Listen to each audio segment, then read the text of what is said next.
A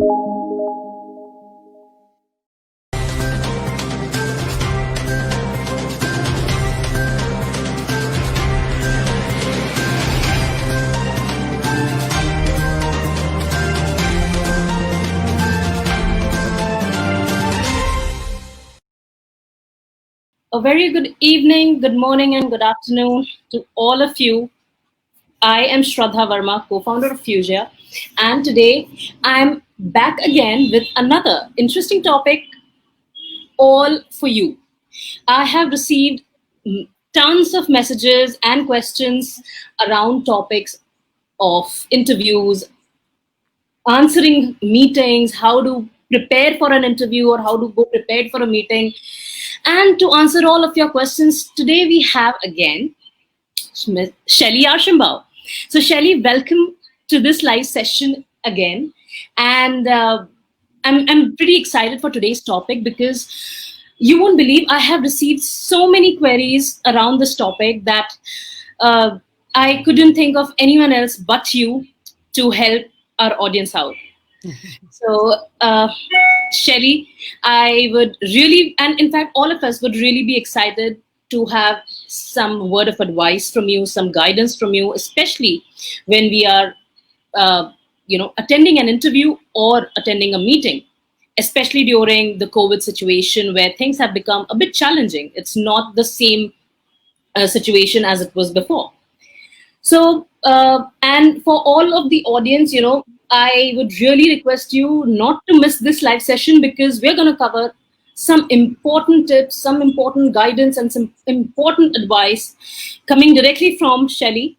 And it's definitely going to be useful for you when you are going to attend any interview or meeting. So welcome again, everyone. And just to give a small introduction for all of you guys who don't know Shellye, I'll just run you through quickly. So Shellye Archambeau has over 30 years of experience in technology leading organizations. She serves in the board of companies like Verizon and Nordstrom. She is the author of Unapologetically Ambitious, Take Risks, Break Barriers, and Create Success on Your Own Terms. And by the way, this book is available online. Go to your Amazon store and pick it up. You shouldn't miss this book anytime. She is also a contributor to Forbes and has been featured in various publications, right from the Wall Street Journal to the New York Times and the Financial Times. So Shellye, welcome to this live session, and I am looking forward to hear so much words of wisdom from you. Well, thank you very much for having me, Shraddha. I always look forward to talking with the Fusia community. Totally, we look forward to it.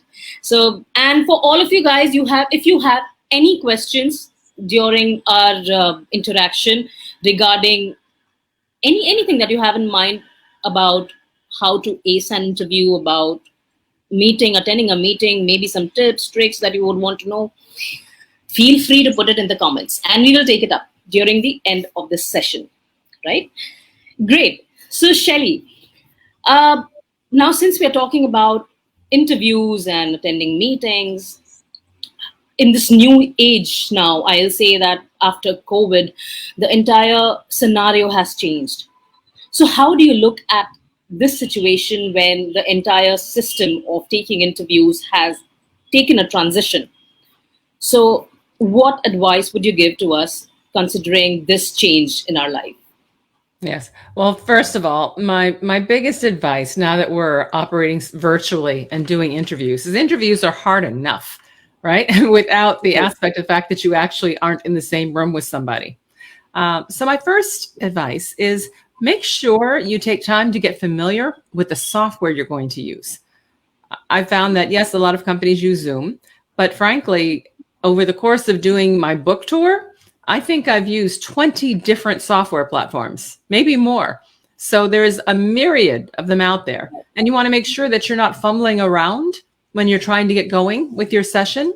So take the time to get familiar with the software that you're actually going to use for the interview. So when you get on, you are ready to go and don't have to worry about, getting my camera now connected or whatever. Second, And this is basic, but make sure your computer's in do not disturb. The last thing you want is some notification to start beeping or things happen right on your overall system while you're going through an interview. It tells people that you didn't take care in preparing. So that's not a message you want to give at all. Right.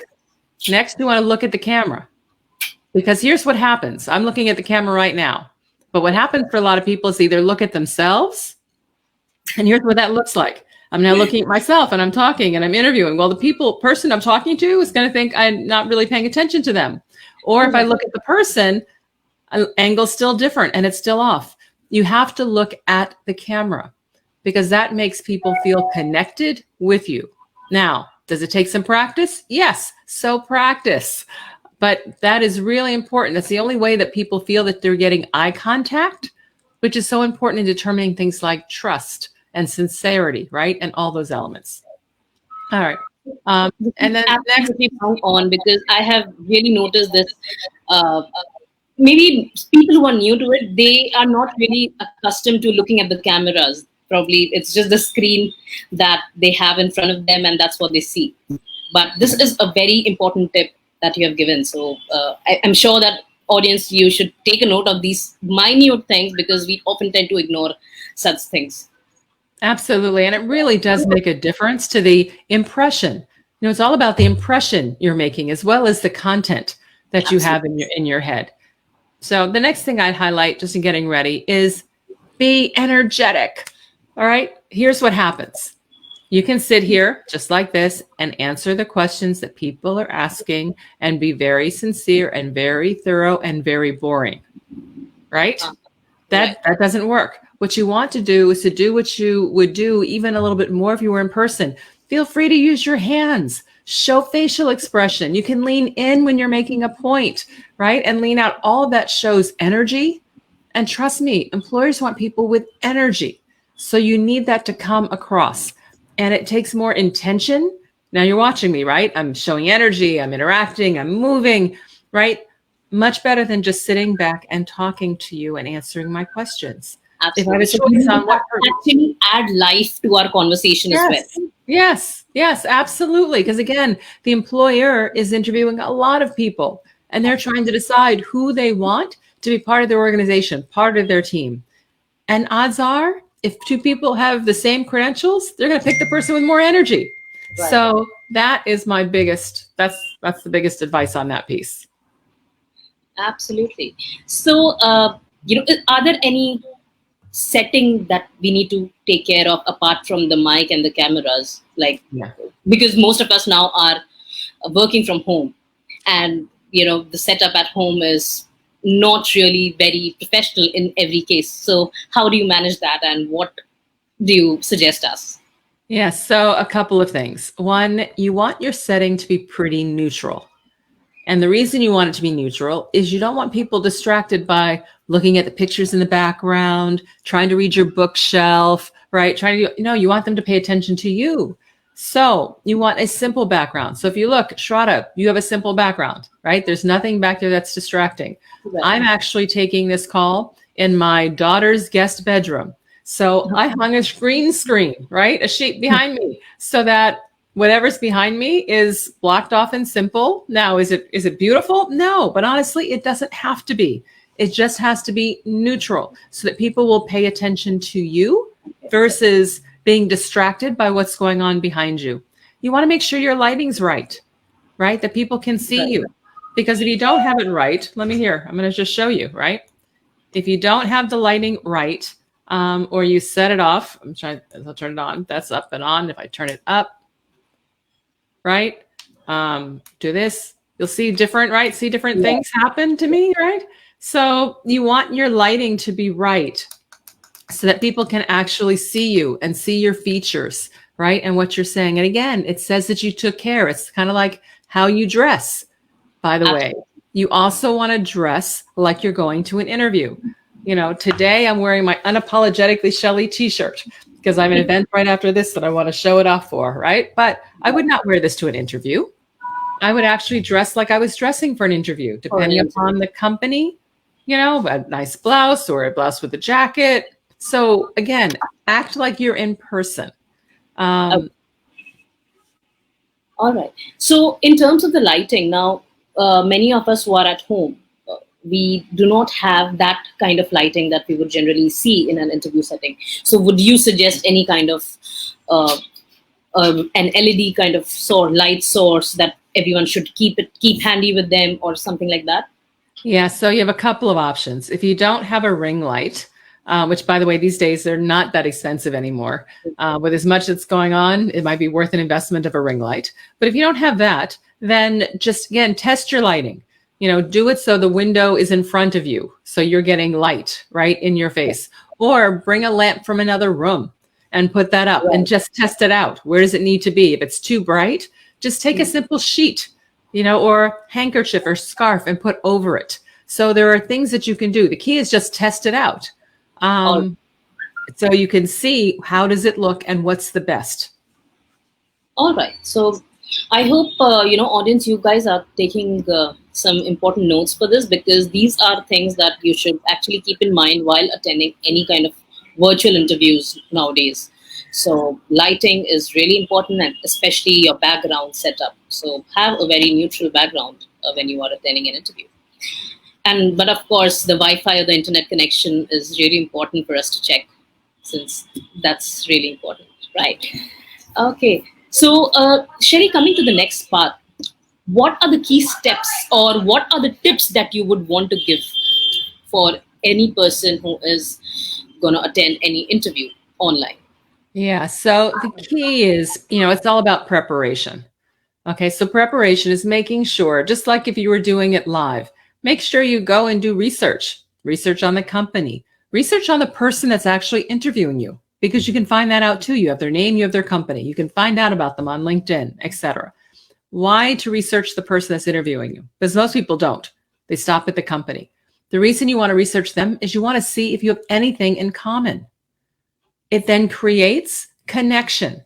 You might find, oh, they went to a school in your hometown, right? Or who knows, they worked for a company that maybe a cousin of yours worked for, or you just want to find something that's in common, because then you can comment on it.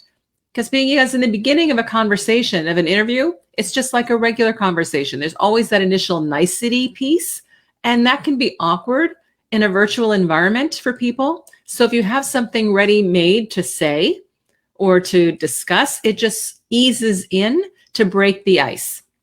So research the person that you're talking to, as well as the company itself. And then you want to make sure that as you're talking to the person, that they know that you spent time researching the company. So instead of asking questions such as, oh goodness, I'd love to understand the strategy the company has for growth, right? Which is a good question. But a better way to ask that is show that you've actually done research.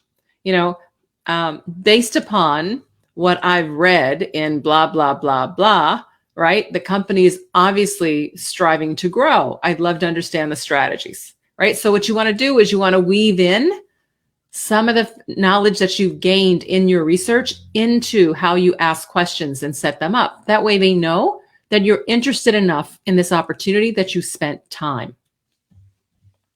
All right. I think this was a very helpful uh, tip. And which brings me to my next question is, there are so many common questions that we all know that any interviewer asks, right from tell me about yourself or your strengths and weaknesses. So I would like to know that today, in this new setting or this new scenario post COVID, how has the things changed? What kind of questions, given the COVID situation, would be important for us to keep in mind while answering any questions in the interview? Yeah, no, really, really good point, Shraddha. Let me actually focus on the question about strengths. And the reason I want to focus on this one is I have found, and studies even show, that women are less comfortable talking about their strengths and sharing their successes and frankly bragging. They feel they're bragging about themselves and they hold back. Well, let me tell you, the interview is not the time to do that. This is the main way the interviewer gets to know who you are and what you can do. So you have to be able to share your strengths. Now, the key is to actually spend time preparing for this. Now, you've heard me say that word a couple times. It's all about preparation. How do you prepare? Literally, get a piece of paper and start writing down answers to these questions. One, what do I do best?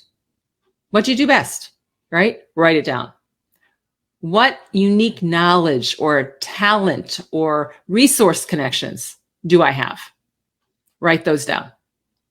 What advantages do I bring to this company and to this role that you're interviewing for? Write that down. And then, what do other people say I do well? When they compliment you or give you feedback, what do they say? Write that down, right? What is my greatest achievement? What am I most proud of? Write that down. Now, the reason I'm telling you to write all these things down is because when you're in the moment, you don't remember. I mean, a lot of times because you're stressed and you're nervous and you're feeling, oh, I'm bragging. I mean, all these things you have to overcome. So preparation is look and do a self-assessment, write these things down, and then develop stories around them. Because when people ask you what your strengths are, and if all you say is, I'm well organized, I lead teams, very effectively, and I am resilient. Okay, all those things may be true, but you haven't proven it. You've just said it, right? So the best way to prove it is you say, instead of just saying, I lead teams well, let me give you an example.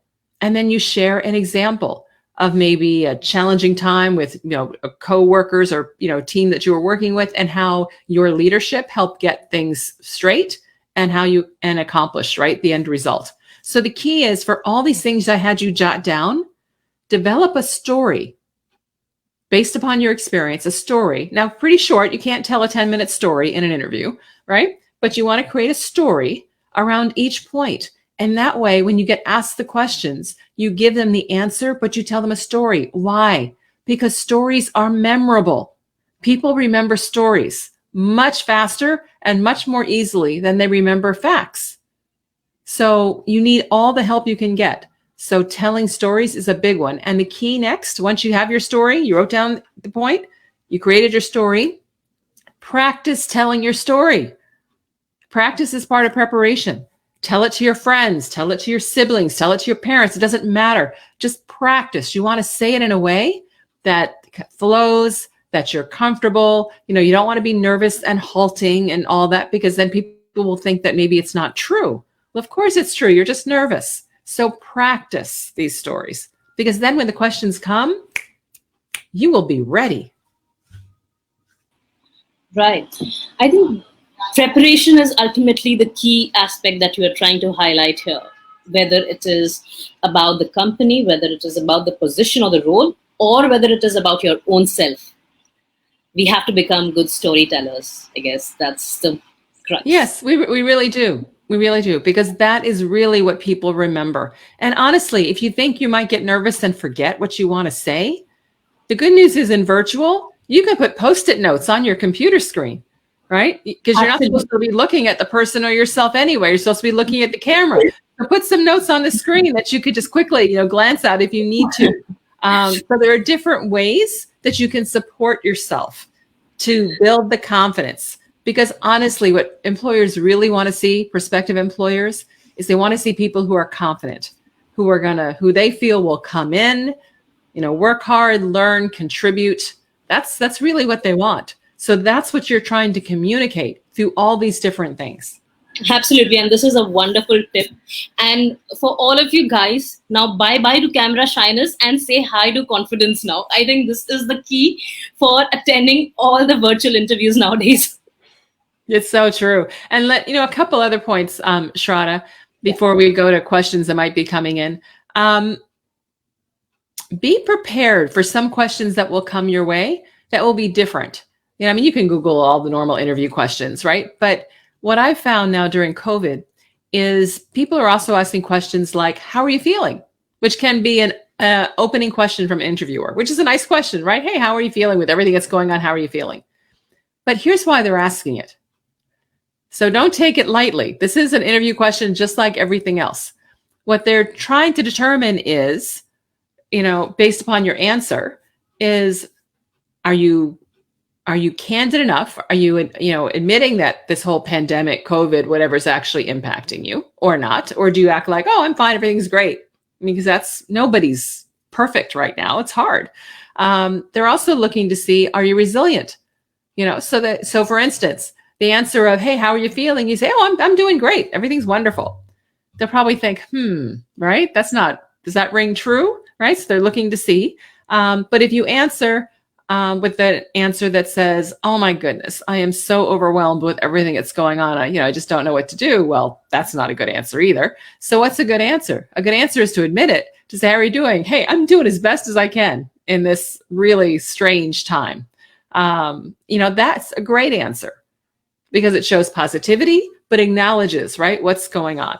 They may also ask you things like, have you learned any new skills, during this time?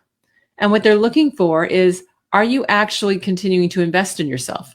Because we're all working in a very different way. So if you haven't learned any new skills, then they're going to think you're not very adaptable. All right. So be prepared for that one. They may also ask you, what's your home work setup like? Because you have to work from home and they want to know if you're going to be effective. So be prepared with your answer. And what they're looking for is routine and structure, right? And, that kind of thing. So those are just some of the questions that, because of COVID and because of the remote nature of what we're doing, that I find people are asking now that you just want to be careful of. So, do you think that it is a bad thing or a negative thing if we say that we have not started to learn any new skill during this COVID times? Because I've seen a lot of people who have been already overwhelmed with such a stressful situation, and I know that it has become a trend of attending online classes, virtual courses, and there have been a few questions that came to me that they haven't got any chance to take up any kind of online courses or develop a skill. Okay. So is this So something let me that so let no. me let me explain what they've done. Even you don't have to go to a formal class to take up a new skill. So what's one of the new skills that everybody has learned? Everybody's learned now how to conduct a meeting virtually. Yeah. People didn't necessarily know how to do that effectively before, but now we effectively know how to do that. My point is you have learned something. So just think through, what is it you've learned? You may have done a presentation now virtually. You may have actually, closed a deal virtually. You may have, everybody's doing different things. Trust me, learning a new skill does not mean you have to go to class, get a certificate, right? Or get a degree. It just means skill, right? It means learning a new way of doing something.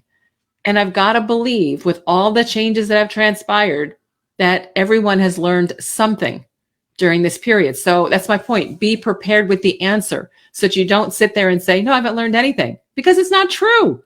There's no way you haven't learned anything with all the changes that have gone on. Absolutely. I think this is the key this is the key aspect that people need to realize, because most of the questions that I've received is only for this, that the common question is, what have you learned this lockdown, or what have you learned this quarantine period, and then you don't have an answer. So guys, I think the only key message for you is just identify yourself, be mindful of what you have really picked up during this period, because I'm sure that you have definitely learned something during these 7-8 months of the lockdown, and it's a positive thing. So identify that positive thing that you have gained during this period, right, Shellye?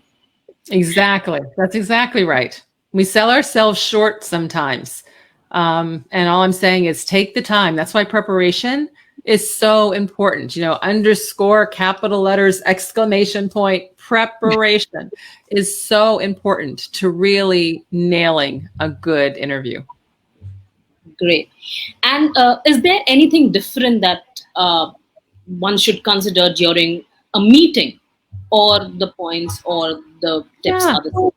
Yeah, what I would offer in terms of a meeting are two things. One, if you're the one calling the meeting, because it's virtual, it's actually even more important that people know and understand what the objective of the meeting is, what the agenda of the meeting, what they should be prepared with. Because it is harder when you're virtual and you have all these people up on the screen and people try to talk at the same time, that if it's not structured, you can lose a lot of efficiency in what's happening. The other thing with regards to a meeting is it's even more important if you are a participant in a meeting to actually speak up. You know, the reason you're in the meeting is because people believe that your perspective is valuable. Otherwise, you don't need to be in the meeting. So don't shy away from actually speaking up. Because if you do, then what happens is people get a double, well, I see her picture all the time, but she never says anything. So, and they'll think that you don't have anything to offer. And that's not true. So think about how you actually participate, because in a virtual world, you don't have the time and the opportunity to have the one-off conversations that you could have before. So before, you could go to a meeting, you could listen, you might have a perspective that you didn't really want to raise, but then after the meeting, you go have a couple of side conversations. It's harder to do that these days. So that you need to figure out how to adjust your style and your approach to make sure that people see that you are an important contributor to the team, to the organization as a whole. So, as a manager, when we are conducting a meeting, what would be the points when, how can we get people involved in the meeting? Because most of the times, what happens is it ends up being a one-way conversation, especially when there is a meeting of 15-20 people at one go. So, what are those key tips that a manager can keep in mind while holding a meeting, and also making sure that people are involving with them? Right. Well, the agenda is part of it. So when you send out the agenda in advance, you let people know here's where you are looking for their input. And that way they can prepare for it. Pardon me. And come ready to participate. The other is you actually ask for that participation. So as you go through the agenda, you share what you're trying to share. Then you share maybe a problem statement or an area of focus, whatever it might be. And then you say, okay, I'd like to hear your perspectives. Who would like to go first? And if people are reticent to do, then just say, oh, fine, I'll just call on people, but there are ways to pull people in. But the key is to give them notice. Don't surprise them. This is not a test. And that's why the agenda is so important, so that people know to come prepared and where you want their input. Absolutely. I think this was really helpful. And for all of you guys who are either participants in a meeting or managers, you might want to keep these minor things in your mind, because this will help you get more productivity out of your meetings, your virtual meeting especially. So I hope these were very helpful. And Shellye, any quick go-to points towards the end, since we are now towards the end of the session? I know one of the points would be preparation, but Yeah. what would be your three key message for our audience? Yeah. Right. The big piece is take the time to do your self-assessment. Understand what your strengths are, create stories right around it, because stories are memorable, and make sure that you're showing up in a very polished way, both in terms of how you look, your setting, your posture, right, and your voice. You want to be energetic. You want to show that you are excited, and you want to come across confident. And to do that, a lot of times it just takes practice. So practice and go get that job. Absolutely. So I'm sure that all of you guys have taken those important points under consideration, and all ready to ace your next interview or meeting. I'm sure that these points will help you in the long run, and just always keep learning this, because this is not the end. This is just the overview that we try to give in this short span of time that we had. But I'm sure that Shellye again will. She has always been giving us so many important tips right from so many months. You might want to check our previous sessions, that we have covered on various topics, which is definitely important for you to, get some ideas to become a better version of who you really are, and how better you can become a storyteller in Yep, future. and go forward and be like the T-shirt says, unapologetically ambitious. Great. So yes, so I think this is, we are towards the end of the session. I hope this was helpful for all of you guys. If you have any kind of questions, after this, because we are signing off in a few minutes. So in case you have any questions, just drop me a message in this comment, or you can connect with me on Fusia as well. And next month we'll come again with another interesting topic with Shellye. So you can stay tuned for this session again. And Shellye, thank you so much for guiding us through this entire topic of interviews, and keeping and what are the important points to keep in mind during attending a meeting, because I'm sure it's not only for me but also for the audience that these points have been helpful always. So thank you so much Okay. for sharing your valuable time with us. All And right. have a great day, everyone. Thank you guys, were a wonderful audience. I have seen so many highs, hellos from so many people. I am so sorry that I couldn't answer, but towards the end, I would just want you to know that I have seen all your messages, and I totally appreciate your participation in this live session. So thank you for joining us, and see you next time again. Okay. Thank you. Bye-bye, everybody. Thank Bye. you. Thank you.